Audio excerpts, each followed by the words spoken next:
এখন আসো আমরা সমাধান করব। তোমরা যারা সপ্তম শ্রেণীর স্টুডেন্ট আছো, তোমাদের সপ্তম শ্রেণীর গণিত বই 11 অধ্যায় তত্ত্ব ও উপাত্ত অনুশীলনী 11-র আজকে আমরা 10 নাম্বার অঙ্কটি সুন্দরভাবে সমাধান করব। যারা যারা 9 নাম্বার অঙ্কটা দেখছো তারা কিন্তু 10 নাম্বারটা আরো সহজে পারবা, কারণ 9 নাম্বার 10 নাম্বার একই অঙ্ক। 9 নাম্বারের মধ্যে যেমন ছিল গণসংখ্যা নিবেশন সারণী তৈরি করো, তেমনি ভাবে এখনো কিন্তু আমরা কি করব, ফার্স্ট শ্রেণী ব্যক্তি ধরে গণসংখ্যা সারণী তৈরি করব। তো দেখো আমরা প্রশ্নটা আগে পড়ি। এর আগের পর্বগুলা এই ভিডিওর ডেসক্রিপশন বক্সে কিন্তু ক্লাসের লিঙ্কগুলা দেওয়া থাকবে। 10 নম্বরে বলা আছে যে নিচে 50টি দোকানের মাসিক বিক্রয়ের পরিমাণ 1000 টাকায় দেওয়া হলো। ফার্স্ট শ্রেণী ব্যক্তি ধরে গণসংখ্যা সারণী তৈরি করো। তো এর আগের অঙ্কটা কিন্তু শ্রেণী ব্যক্তি ফার্স্ট ধরে নাকি 10 ধরে এগুলো কিন্তু উল্লেখ ছিল না, কিন্তু এখন কিন্তু শ্রেণী ব্যক্তি উল্লেখ করা আছে, শ্রেণী ব্যক্তি কত ফার্স্ট ধরে। তার মানে আমাদের শ্রেণী ব্যক্তি যদি থাকে তাহলে তো সহজ, আর শ্রেণী ব্যক্তি যদি না থাকে কিভাবে করবা এর আগের পর্বগুলোতে আমি আলোচনা করছি। আসো আমরা এখন শিখবো যে ফার্স্ট শ্রেণী ব্যবধান ধরে গণসংখ্যা সারণী তৈরি করো। তো 9 নাম্বার অঙ্ক যেভাবে সমাধান করছি ঠিক সেম ভাবে আমরা একইভাবে আসো আমরা 10 নাম্বার অঙ্কটাও সমাধান করি। তাহলে সর্বপ্রথম সমাধান দেওয়া আছে, মনে রাখবা গণসংখ্যা সারণী তৈরি করতে হলে সর্বপ্রথম বৃহত্তম সংখ্যা এবং ক্ষুদ্রতম সংখ্যার আগে লিখতে হয়। বৃহত্তম সংখ্যা মানে কি, সবচেয়ে বড় সংখ্যা যেটা আছে এটা খুঁজে বের করতে হবে। বুঝতে পারছো? তো আমরা দেখবো এই জায়গার মধ্যে সবচেয়ে বড় সংখ্যা কোনটা আছে। তো আমরা যদি একটু ফলো করি এখানে যে সবচেয়ে বড় কই আছে 140, 150, তারপরে 162, 162 পরে কি আছে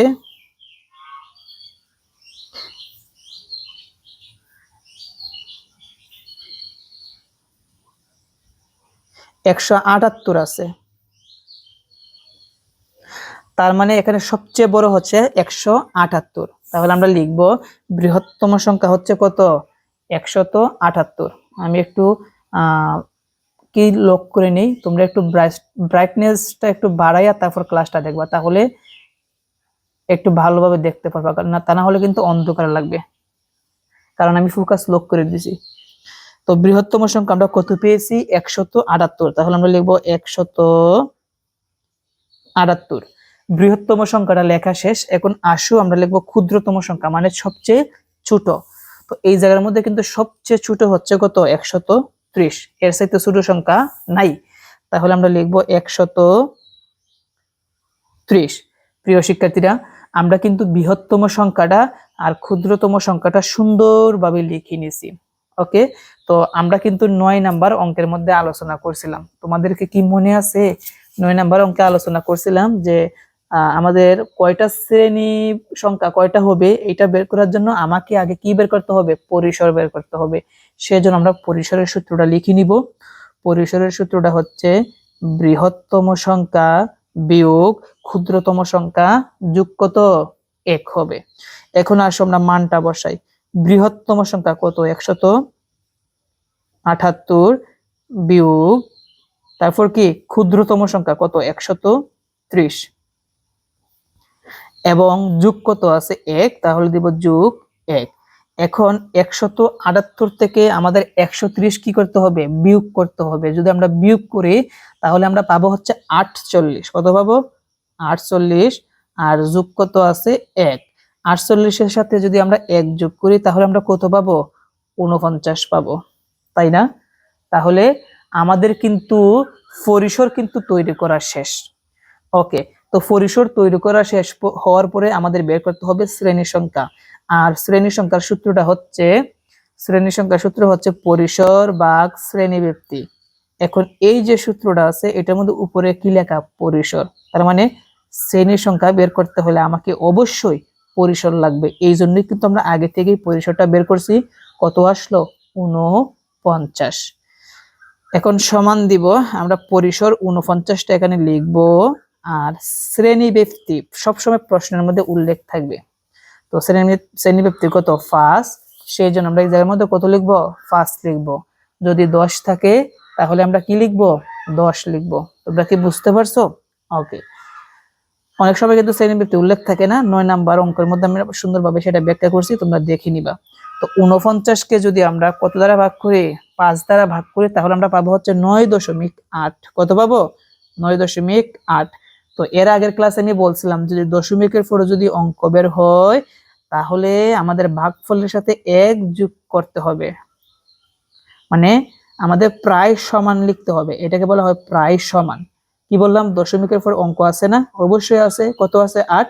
এই জন্য এটা বাদ দিয়ে আমরা প্রায় সমান আকারে আমরা 9 এর সাথে 1 যোগ করে দিব। বুঝতে পারছো? তাহলে কত হবে? 10 হবে। তাহলে সমান 10। তাহলে আমাদের শ্রেণী সংখ্যা কয়টা হবে? 10টা হবে। আর মনে রাখবা সব সময় শ্রেণী সংখ্যা যতটা বের হবে তার সাথে এক্সট্রা আরো 2টা বাড়াই লিখবা। আরো 2টা কি করবা? বাড়াই লিখবা সব সময়। তার মানে কয়টা হবে? 10 এর দিয়ে কত হবে? 12টা। তার মানে নিচে 12টা কি করলাম? শ্রেণী সংখ্যা দিলাম। ওকে, এখন দেখো তার আগে লিখে দিবা যে শ্রেণী ব্যক্তি ফাঁস ধরে গণসংখ্যা নিবেশন সারণী। তো নিবেশন কথাটা কিন্তু উল্লেখ নাই বইয়ের মধ্যে, তারপর আমি নিবেশন কথাটা লাগাই দিছি, তোমরা কাইটা দিও বা দিলে কোনো সমস্যা নাই। শ্রেণী ব্যক্তি ফাঁস ধরে গণসংখ্যা সারণী। তো আমাদের কয়টা বের হয়েছিল এখানে তোমাদেরকে আমি আবার দেখাই। আমাদের শ্রেণী সংখ্যা কয়টা আসছিল? 10টা। তো আমরা 10টা লিখবো, সাথে 2টা বাড়াই লিখবো, তাহলে কয়টা হবে? 12টা। তো দেখো 1টা 2টা 3টা 4 5 6 7 8 9 10 11 12টা। প্রথমটা হচ্ছে শ্রেণী ব্যবধান। তুমি শ্রেণী ব্যবধান না লিখে এই জায়গার মধ্যে শ্রেণী ব্যক্তিও লিখতে পারো, টালি চিহ্ন গণসংখ্যা। এখন শ্রেণী ব্যবধানটা আমরা সুন্দরভাবে বসাই। তো সবচেয়ে ছোট সংখ্যা কত ছিল? আমাদের সবচেয়ে ছোট সংখ্যা অর্থাৎ ক্ষুদ্রতম সংখ্যাটা কত ছিল? 130 ছিল। তাহলে আমরা ক্ষুদ্রতম সংখ্যা যে 130 ছিল, এই 130 থেকে আমরা কি করব? এখন লেখা শুরু করব। তাহলে আমি লিখলাম 130 থেকে শ্রেণী ব্যক্তি কত ধরে? 5 ধরে বলছিল। যেহেতু শ্রেণী ব্যক্তি 5, আমরা 130 এর সাথে আমরা কি করব? 5 যোগ করব। সব সময় মনে রাখবা শ্রেণী ব্যবধান লেখার ক্ষেত্রে প্রথম যে ক্ষুদ্রতম সংখ্যাটা বসাবা তার আগের সংখ্যার সাথে আমাদের শ্রেণী ব্যক্তিটা যোগ করতে হবে। তাহলে 130 এর আগের সংখ্যাটা কত? 129। তো 129 এর সাথে যদি আমরা 5 যোগ করি তাহলে কত হবে? 134 হবে। 134 এর পরের সংখ্যাটা কত? 135। আবার আমরা বারবার আমরা শ্রেণী ব্যক্তি 5 যোগ করব। তো 135 এর আগের সংখ্যাটা হচ্ছে 34, আর এই 34 এর সাথে যদি আমি 5 যোগ করি কত হবে? 139 হবে। 139 এর পরের সংখ্যাটা কত? 140। আবার যদি আমরা 5 যোগ করি তাহলে কত হবে? 144 হবে। অনেকে বলবা স্যার 40 এর সাথে 5 যোগ করলে তো 45 হওয়ার কথা। হ্যাঁ ঠিক আছে, কিন্তু আগের সংখ্যার সাথে 1 যোগ করতে হয়। 144 এর পরে কত? 145। ওকে, লিখলাম 145। যদি আমরা 5 যোগ করি তাহলে কত হবে? 149। 149 এর পরের সংখ্যাটা কত? 150। 5 যোগ করলে কত আসবে? 154। তারপর 154 এর পরে কত হবে? 155। 5 যোগ করলে কত আসবে? 159। তারপরে কত? 160 থেকে 100 কত? 64। 164 এর পরে কত হবে? 165। 5 যোগ করলে কত হবে? 169। তারপরে সংখ্যাটা কত? 170। 5 যোগ করলে কত আসবে? 174। 174 পরের সংখ্যাটা কত? 175। যদি আমরা 5 যোগ করি তাহলে কত হবে? 179 হবে। এখন আরেকটা যে আছে এটা কি লিখতে হবে? না, এটার মধ্যে লেখা যাবে না। এটার মধ্যে লেখা যাবে না। কেন লেখা যাবে না? আমরা কিন্তু আমাদের শ্রেণীর সংখ্যা কত আসছিল? মাত্র 10 আসছিল। তো 1 2 3 4 5 6 7 8 9 10টার মধ্যে লেখা শেষ। আমরা প্রথম এবং লাস্টে এক্সট্রা 2টা বাড়াই লিখছিলাম। এখন আসো আমরা টালি চিহ্ন বসাবো। তার আগে আমি একটা কথা বলে দেই যে 130 থেকে 134 কথাটার মানে কি? 130 থেকে 134 পর্যন্ত এই সংখ্যাগুলো এইটার মধ্যে আছে। 135 থেকে 139 কথাটার মানে কি? এখানে 135 থেকে 139 পর্যন্ত সংখ্যাগুলো আছে। এখন আসো আমরা টালি চিহ্ন বসাই। দেখো আমাদের প্রথম সংখ্যাটা কত আছে? 132। তাহলে 132 এর গড় কোনটা? 130 থেকে 134-এর ভিতরে কিন্তু 132 আছে, সেই জন্য 132-এর জন্য আমরা একটা কি দিব, টালি দিব। তারপর 140 130, প্রথম হচ্ছে 140, এটা হচ্ছে 140-এর গড়, আর 130 প্রথমটাই কিন্তু 130-এর গড় দিলাম। তারপর 140 150, 140-এর গড় কোনটা, এইটা, আর 150-এর গড় কোনটা, এইটা, দিলাম টালি। তারপর 133 149, প্রথম হচ্ছে 133, প্রথমটাই হচ্ছে 133, 149, এইটা হচ্ছে 149। তারপর 141 138, 141 হচ্ছে এইটা, তারপর হচ্ছে 138, 135 থেকে 139-এর ভিতরে কিন্তু 138 আছে। তারপর 162 158, 162, তো এটা হচ্ছে 162, তারপর হচ্ছে 158, এটা হচ্ছে 158। তারপর 162 140, 162 হচ্ছে এইটা, আর 140-এর গড় হচ্ছে এইটা। তারপর 150 144, 150-এর গড় হচ্ছে এইটা, আর 144-এর গড় হচ্ছে এইটা। তুমি কিন্তু এই জায়গার মধ্যে টালি দিতে পারবা না, যখন দেখবা 4টা হবে 5 নাম্বারটা কি করতে হবে, এভাবে আর এভাবে দিতে হবে। 136 100 কি 47, তাহলে 136-এর গড় কোনটা, এইটা। তারপর 147-এর গড় কোনটা, এইটা, দিলাম টালি।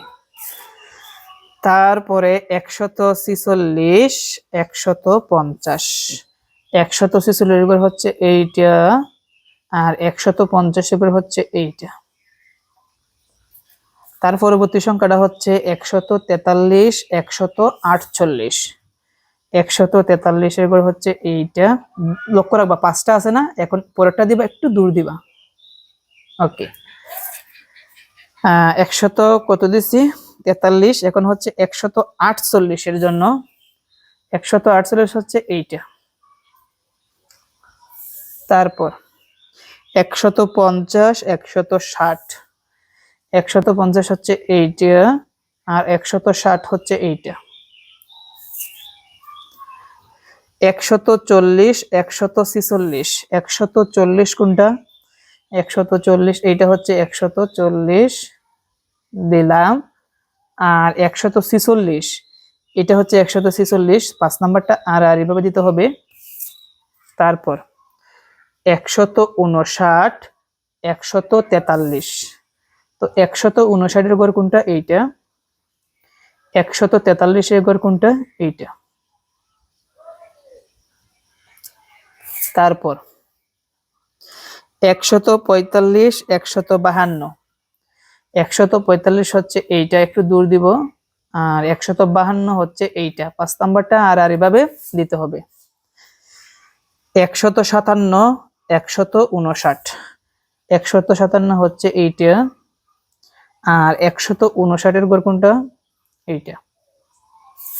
তারপরে 132 161, 132 কোনটা, প্রথমটা, আর 161-এর গড় কোনটা, এইটা। তারপরে হচ্ছে 148 146, 148-এর গড় কোনটা, এইটা, আর 146-এর গড় কোনটা, এইটাই, দিলাম। তারপর 142 157, 142-এর হচ্ছে এইটা, আর 157 57 57, এইটা হচ্ছে 157, 5 নাম্বারটা আর এইভাবে দিতে হবে। 150 178, 150 হচ্ছে এইটা, 5 নাম্বারটা দেওয়া আছে, 6 নাম্বারটা একটু দূর দিবা। তারপরে হচ্ছে 178, 178 হচ্ছে একদম লাস্টেরটা, দিলাম। তারপরে হচ্ছে 141, 149, 141 হচ্ছে এইটা, দেখো অলরেডি 4টা আছে, 5 নাম্বারটা আর এইভাবে দিব। আর 149, 149 কোনটা, 149 এইটা। এরপরে 151, 146, 151 এটা হচ্ছে 151, আর 146 এটা হচ্ছে 146 5 নাম্বারটা, আর এইভাবে দিতে হবে। 147, 144, 147 এর কোনটা, এইটা হচ্ছে 147, আর 144, 144 হচ্ছে এইটা, একটু দূর দিব। তারপরে হচ্ছে 153, 137, 153 হচ্ছে এইটা, আর 137, 137 এইটা হচ্ছে 137, দিলাম। এবং সব, আর এখানে কত আছে, 154, তো 154 গড় কোনটা, এটা হচ্ছে 154। তারপরে হচ্ছে 152, 148, 152 কোনটা, এইটা কোনাকুনি, আর এইভাবে দিতে হবে। আর 148 হচ্ছে কোনটা, এইটা। ওকে, সবগুলা বসানো শেষ। এখন আসো আমরা ঘন সংখ্যা বসাই। এই জায়গার মধ্যে কয়টা আছে, তাহলে 4টা আছে, দিলাম 4। তারপরে কয়টা আছে, 3টা, দিলাম 3। তারপর 5 5 10, 5 5 10, মনে হয় একটু সামথিং একটু ভুল আছে নাকি।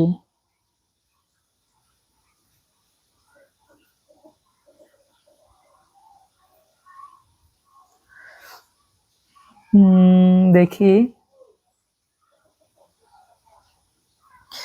140 থেকে 144, 140 থেকে 144 এর মধ্যে কয়টা আছে টোটাল, 5 5 10, আর একে হচ্ছে 11,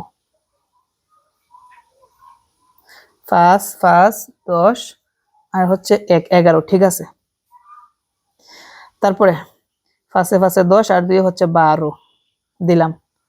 5 আর 5 কত হবে, 10 হবে, দিলাম 10।